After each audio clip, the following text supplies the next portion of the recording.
नमस्कार दोस्तों, कुणाल कुमार चैनल में आपका स्वागत है। दोस्तों मैं आपके लिए आज ऐसे साइंस के क्वेश्चन लेके आया हूँ जो कि एग्ज़ाम में बार बार रिपीट हुए हैं। तो आज हम इन साइंस के क्वेश्चन को पढ़ने वाले हैं जो कि एग्ज़ाम के लिए बहुत ज़्यादा इम्पोर्टेंट है। फर्स्ट क्वेश्चन है हमारा, प्लेगरा रोग खलिस्तान की कमी से होता है। यानी कि प्लेगरा जो रोग है वो नियासिन की कमी से होता है। और दोस्तों जो नियासिन है उसका साइंटिफिक जो फॉर्मूला है वो B3 है। एग्ज़ाम में आपसे पूछ लिया जाएगा कि B3 जो है रासायनिक नाम क्या है, तो आ जाएगा नियासिन। नियासिन जो है उसका रासायनिक नाम B3 है, यानी कि इसको B3 के रूप में लिखते हैं। और जो प्लेगरा रोग है वो नियासिन की कमी से होता है, यानी कि विटामिन B3 की कमी से होता है। चलिए नेक्स्ट क्वेश्चन करते हैं। दोस्तों मैं जितने भी क्वेश्चन आपके लिए लेके आया हूँ सभी मोस्ट इम्पोर्टेंट क्वेश्चन है। नेक्स्ट क्वेश्चन है, विटामिन के का रासायनिक नाम क्या है। मोस्ट इम्पोर्टेंट क्वेश्चन, ये एग्जाम में कई बार पूछा गया है। तो इसका आंसर हो जाएगा फ्लोक्विनोन। इसका जो आंसर है वो हो जाएगा फ्लोक्विनोन। विटामिन के का रासायनिक नाम है। चलिए नेक्स्ट क्वेश्चन की ओर बढ़ते हैं आगे। नेक्स्ट क्वेश्चन है हमारा, विटामिन ई का रासायनिक नाम क्या है।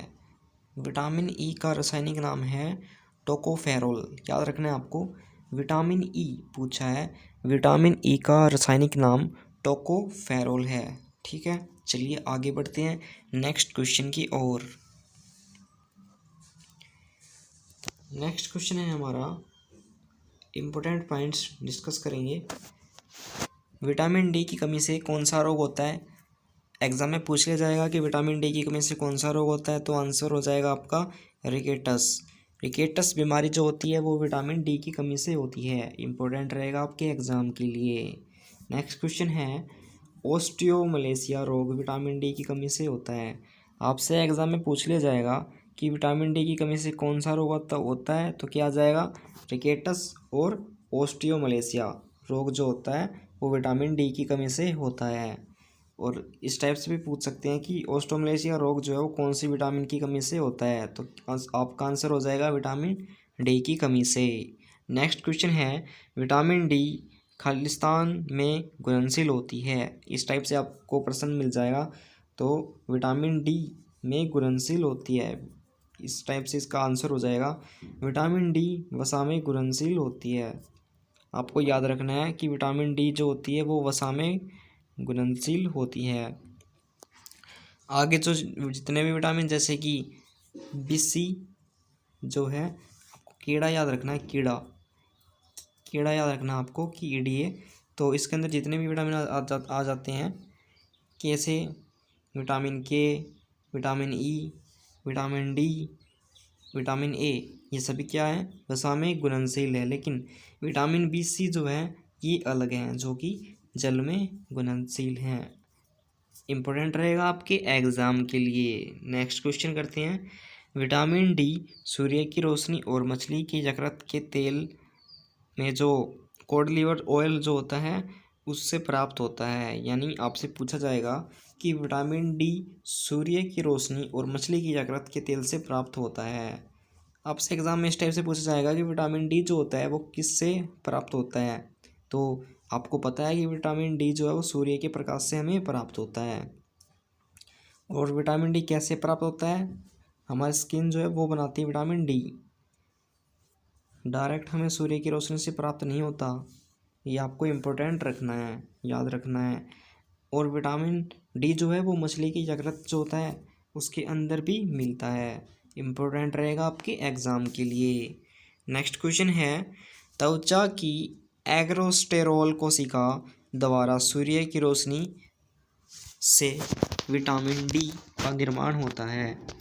यही मैंने आपको बताया था कि हम सूर्य की जो रोशनी होती है उससे हमें डायरेक्ट विटामिन डी नहीं मिलती। हमारी त्वचा जो होती है उसके अंदर एग्रोस्टेरोल कोशिकाएं होती हैं, सेल्स होते हैं जो कि विटामिन डी का निर्माण करते हैं। इम्पोर्टेंट रहेगा आपके एग्ज़ाम के लिए। नेक्स्ट क्वेश्चन करते हैं आगे। फ्रेंड्स, मैंने सभी क्वेश्चन जो हैं आपके लिए इम्पोर्टेंट लिए हैं, जो कि एग्ज़ाम में बार बार रिपीट हुए हैं। चाहे आप कोई सी भी एग्ज़ाम की तैयारी कर रहे हो, यूपीएससी या फिर हरियाणा पुलिस की तैयारी कर रहे हो, कुछ भी कोई सी तैयारी कर रहे हो, तो साइंस उसके लिए सभी के लिए इम्पोर्टेंट होती है। तो ये इम्पोर्टेंट क्वेश्चन है जो मैं आपके लिए लेके आया हूँ। फ्रेंड्स, अगर आपको वीडियो की क्वालिटी पसंद आ रही है, वीडियो अच्छी लग रही है, तो वीडियो कर दीजिएगा लाइक। इससे नई वीडियो बनाने में मोटिवेशन मिलता है। नेक्स्ट क्वेश्चन करते हैं, विटामिन डी का रासायनिक नाम क्या है? फ्रेंड्स, विटामिन डी का जो रासायनिक नाम है वो कैल्सीफेरोल है। याद रखना है आपको, जो सूर्य से मिलता है उसका रासायनिक, सूर्य से क्या मिलता है? Vitamin D. और विटामिन डी का रासायनिक नाम क्या हो जाएगा? कैल्सीफेरोल। चलिए आगे बढ़ते हैं नेक्स्ट क्वेश्चन की ओर। फ्रेंड्स, मैं आपको इस क्वेश्चन में बता देता हूँ कि विटामिन डी की जगह पर आपको कभी कभी एग्ज़ाम के अंदर कैल्सीफेरोल भी मिल जाएगा। तो आपको याद रखना है कि कैल्सीफेरोल विटामिन डी है, ठीक है, यानी कि विटामिन डी का ही नाम है कैल्सीफेरोल। चलिए आगे बढ़ते हैं नेक्स्ट क्वेश्चन की ओर। विटामिन सी की कमी से मसूड़ों में खून आता है। विटामिन सी को एस्कॉर्बिक एसिड भी कहते हैं। इससे मसूड़ों में सूजन आती है और स्कर्वी रोग जो है वो भी हो जाता है, ठीक है, ये आपको याद रखना है। विटामिन सी जो है वो पानी में घुलनशील होता है। मैंने बताया था सी जो होता है वो पानी में घुलनशील होता है, यानी कि विटामिन बी और विटामिन सी। बाकी जितने बच गए आपको कीड़ा नाम याद रखना है, वो सब वसा में घुलनशील होते हैं। नेक्स्ट क्वेश्चन है, विटामिन सी का प्रयोग किस में किया जाता है? सर्जरी में। याद रखना है आपको, सर्जरी में इसका विटामिन सी का प्रयोग होता है। और विटामिन सी का प्रयोग घाव भरने में भी होता है, यानी कि हमारे शरीर में दोस्तों जितने भी यानी कभी लग जाती है तो जो घाव है वो उसको जल्दी ठीक करने के लिए विटामिन सी जो है वो प्रयोग किया जाता है या फिर उपयोगी होता है। नेक्स्ट क्वेश्चन है, कोविड-19 के उपचार में भी विटामिन सी बहुत ही फायदेमंद है। विटामिन सी का प्रयोग होता है कोविड-19 के उपचार के लिए। नेक्स्ट क्वेश्चन पढ़ते हैं आगे। नेक्स्ट क्वेश्चन है, विटामिन सी की खोज किसने की थी? विटामिन सी की खोज एल्बर्ट जेंट ने की थी। याद रखना है आपको, एल्बर्ट जेनल ने की थी, एल्बर्ट जेंट ने की थी। और जो विटामिन, अगर एग्जाम में इस टाइप से पूछ लिया जाए कि विटामिन की खोज किसने की, तो विटामिन बी, जो क्वेश्चन जो ये जो है ऑप्शन विटामिन बी जो है वो राइट आंसर हो जाएगा, यानी कि सी फंक। सी फंक ने विटामिन की खोज की थी, ये भी आपको याद रखना है। दोस्तों, मैं आपको एडवांस में इसलिए बता रहा हूँ क्योंकि एग्ज़ाम में इस टाइप से क्वेश्चन जो आपको पूछे जाएंगे और आपको कन्फ्यूज़ नहीं होना है। दोस्तों, अगर आपको वीडियो पसंद आ रही तो वीडियो को कर दीजिएगा लाइक, और चैनल पर पहली बार आए हैं तो चैनल को कर लीजिएगा सब्सक्राइब। मैं आपके लिए ऐसे ही वीडियो नई लेके आता रहता हूँ जो कि एग्ज़ाम के लिए मोस्ट इम्पोर्टेंट रहने वाली है। नेक्स्ट क्वेश्चन है, विटामिन B12 का रासायनिक नाम क्या है? इम्पोर्टेंट क्वेश्चन है ये, जो कि एग्ज़ाम में 4 से 5 बार पूछा गया है। तो आपको ध्यान देना है कि विटामिन B12 जो है उसका रासायनिक नाम है साइनोकोबालामिन। याद रखना है, विटामिन B12 का रासायनिक नाम है साइनोकोबालामिन। और विटामिन B12 के अंदर कोबाल्ट पाया जाता है। कोबाल्ट का सूत्र होता है C, ये आपको याद रखना है। नेक्स्ट क्वेश्चन है, विटामिन B9। विटामिन B9 जो है उसका रासायनिक नाम होता है फोलिक एसिड। फोलिक एसिड जो होता है वो विटामिन 9 का B9 जो है उसका रासायनिक नाम होता है। कभी कभी एग्ज़ाम में आपको फोलिक एसिड भी देते हैं। अगर आपको पता है कि फोलिक एसिड विटामिन B9 होता है तो आप कंफ्यूज नहीं होगे और आंसर जो है वो आपको पता चल जाएगा और वो क्वेश्चन आपका सही भी होगा। तो आपको याद रखना है, विटामिन B9 का रासायनिक नाम जो है वो फोलिक एसिड होता है। चलिए नेक्स्ट क्वेश्चन की ओर बढ़ते हैं आगे। विटामिन B7 का रासायनिक नाम क्या है? विटामिन B7 जो होता है, विटामिन B7 का रासायनिक नाम जो है वो बायोटीन होता है। याद रखना है आपको, विटामिन B7 का रासायनिक नाम बायोटीन होता है, ठीक है। विटामिन B7 का रासायनिक नाम क्या होता है? बायोटीन होता है। ये आपको याद रखना है। नेक्स्ट क्वेश्चन कर लेते हैं, विटामिन B6 का रासायनिक नाम क्या होता है। इसने विटामिन B6 पूछा है, ना कि B7। B7 का मैंने आपको बताया था, यहाँ पे इसमें कंफ्यूज नहीं होना है, बायोटीन होगा B7 का। और यहाँ पे पूछा है B6, तो क्या आ जाएगा, पायरिडॉक्सिन। पायरिडॉक्सिन जो होती है वो रासायनिक नाम होता है B6 का। नेक्स्ट क्वेश्चन है,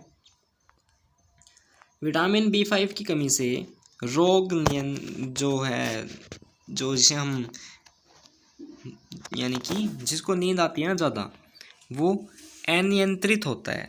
विटामिन B5 की कमी से जो होता है हमें ज़्यादा नींद आती है, जो कि नींद जो वो अनियंत्रित हो जाती है, कभी भी आ जाती है, तो विटामिन B5 की कमी से होता है, ठीक है। और नींद को हम स्लीप भी कहते हैं। और मुआसे, पेट दर्द की बीमारियां, ये सब भी विटामिन B5 की कमी से ही होती हैं, ये आपको याद रखना है। चलिए नेक्स्ट क्वेश्चन की ओर बढ़ते हैं आगे। नेक्स्ट क्वेश्चन है, विटामिन B5 का रासायनिक नाम क्या होता है। विटामिन B5 का रासायनिक नाम जो होता है वो पैंटोथेनिक एसिड होता है। देखो अब आपको एक नई ट्रिक बता दूं कि विटामिन B5 पूछा इसने तो आपने क्लास 10th में पढ़ाया है कि यानी कि पेंटेन को क्या कहते हैं, 5 कहते हैं, यानी 5, और हेक्सा क्या कहते हैं, 6 कहते हैं। तो इसमें B5 पूछा है, तो स्टार्ट किससे हो रहा है इसका आंसर, पे से, यानी कि पेंटोथेनिक यानी कि 5, यानी कि B5। आपको याद रखना है कि B5 आ गया, यानी कि पेंटोथेनिक एसिड। कोई कन्फ्यूजन नहीं है इसके अंदर, आपको याद हो गया होगा। चलिए आगे बढ़ते हैं नेक्स्ट क्वेश्चन की ओर। फ्रेंड्स ये क्वेश्चन जो है, जो विटामिन B5 जो होता है उसके जगह पर पेंटोथेनिक एसिड भी आपको दे दिया जाएगा, तो आपको इसमें कन्फ्यूज़न नहीं होनी है। दोस्तों अगर आपको वीडियो पसंद आ रही है तो वीडियो को कर दीजिएगा लाइक। चलिए आगे बढ़ते हैं नेक्स्ट क्वेश्चन की ओर। विटामिन B3 पानी में घुलनशील होता है, इसका मैंने आपको ट्रिक बता दिया था। B6 जो होती है वो पानी में घुलनशील होती है, चाहे वो विटामिन B हो, विटामिन 2 हो, या फिर कुछ भी हो, विटामिन 4, विटामिन 5, विटामिन 7, विटामिन 12 जो होती है, ये सब जैसे कि B12, B7, B6, इस टाइप से। विटामिन BC का नाम लिया मैंने, BC जो होती है वो पानी में घुलनशील होती है, लेकिन कीड़ा, ये याद रखना आपको, कीड़ा, इससे जितने भी विटामिन होता है, जो कीड़े के नाम में जो वर्ड आते हैं, अल्फ़ाबेट आते हैं, ये सब क्या होंगे, वसा में घुलनशील होंगे। विटामिन B3 की कमी से पलेगरा रोग होता है।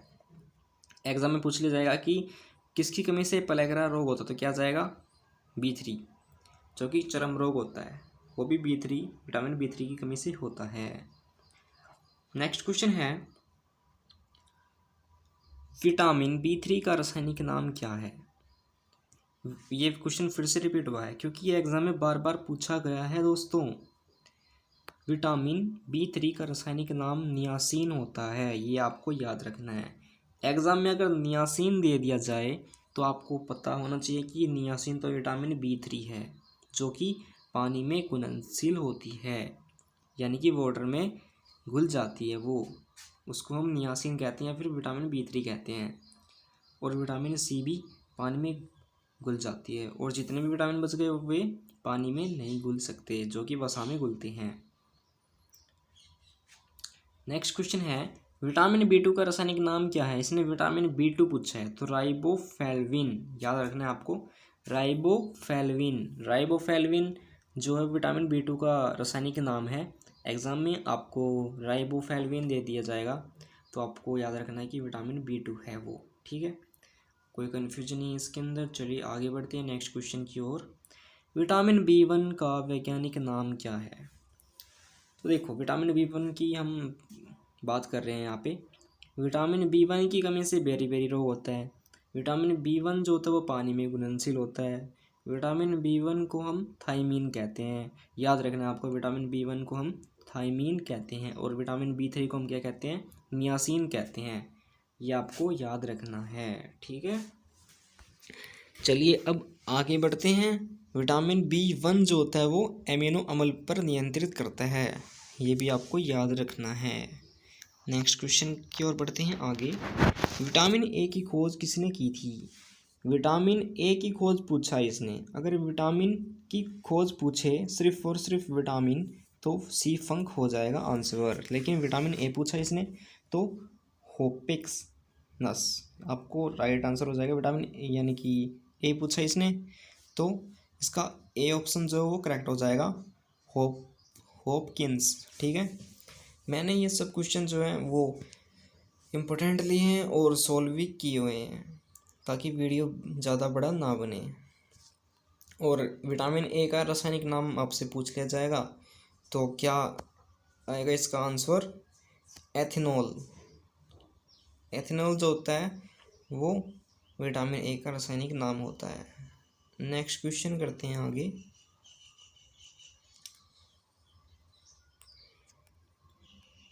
विटामिन की खोज सी फंक ने 1912 में की। अगर आपसे पूछ लिया जाए कि विटामिन की खोज किसने की तो विटामिन सी की यानी सी फंक ने की थी। कब की थी? 1912 में की थी। विटामिन को रक्षात्मक पदार्थ भी कहते हैं जो हमारी रक्षा करते हैं शरीर की। विटामिन दो प्रकार के होते हैं, जल में घुलनशील और वसा में घुलनशील। मैंने बता दिए कौन कौन से होते हैं। जल में घुलनशील जो होता है वो BC होता है और जो वसा में घुलनशील होता है उस कीड़ा नाम याद रखना है KADA। ये सभी विटामिन क्या हो जाएंगे, जल में नहीं वसा में घुलनशील होते हैं और जो जल में होते हैं वो BC होते हैं, ये आपको याद रखना है। नेक्स्ट क्वेश्चन है, दो रेल पटरियों के मध्य जोड़ पर एक छोटा सा स्थान क्यों छोड़ दिया जाता है? रेल की जो पटरियाँ होती हैं उसके बीच में एक थोड़ी सी जगह छोड़ दी जाती है, ऐसा क्यों होता है? क्योंकि जो धातु होता है वो गर्म होने पर क्या होता है, फैलता है। यानी कि जो पटरियाँ जो होती हैं वो ट्रेन उस पर चलती है तो पटरियाँ क्या हो जाती है, गर्म हो जाती है तो वो क्या हो यानी कि वो फैल जाती हैं और फिर वो अपनी ही खुद की अवस्था में आ जाती हैं, जैसे पहले थी वैसी हो जाएंगी बाद में। तो क्योंकि धातु जो होता है वो गर्म होने पर क्या होता है, फैलता है और ठंडी होने पर क्या हो जाएगी, संकुचित होती है यानी इकट्ठी होती है। ये आपको याद रखना है, इम्पोर्टेंट रहेगा आपके एग्ज़ाम के लिए। दोस्तों अगर आपको वीडियो पसंद आ रही है तो वीडियो को लाइक ज़रूर से कीजिएगा क्योंकि इससे मोटिवेशन मिलता है नई नई वीडियोज़ के लिए। तो आज के लिए ये वीडियो आपके लिए बहुत ज़्यादा फ़ायदेमंद रही होगी। अगर आपने कोई भी एग्ज़ाम दिया हो तो उसके अंदर आपको ये क्वेश्चन जो है वो शायद मिले ही होंगे। 100% श्योर कह सकता हूँ मैं कि इनमें से एक नया क्वेश्चन तो आपके एग्ज़ाम में आया होगा। अगर विटामिन में बताता हूँ मैं आपको सबसे मोस्ट इम्पोर्टेंट क्वेश्चन क्या है, विटामिन सी। विटामिन सी का रासायनिक नाम एस्कॉर्बिक एसिड होता है, ये आपको याद रखना है। मोस्ट इम्पोर्टेंट क्वेश्चन है, कोस्ट गार्ड के पेपर में जो यहाँ पे 2022 में जो हुए थे कोस्ट गार्ड के पेपर उसके अंदर भी पूछा गया था ये विटामिन सी का रासायनिक नाम, ये भी आपको याद रखना है। इसलिए मैंने सभी क्वेश्चन आपके लिए इम्पोर्टेंट लिए हैं और मैं सिर्फ इम्पोर्टेंट क्वेश्चन की वीडियो बनाता हूँ जो कि एग्ज़ाम में हर बार पूछे जाते हैं। चलिए अब मिलते हैं नेक्स्ट वीडियोज़ के अंदर। वीडियो देखने के लिए आपका धन्यवाद। Thank you so much.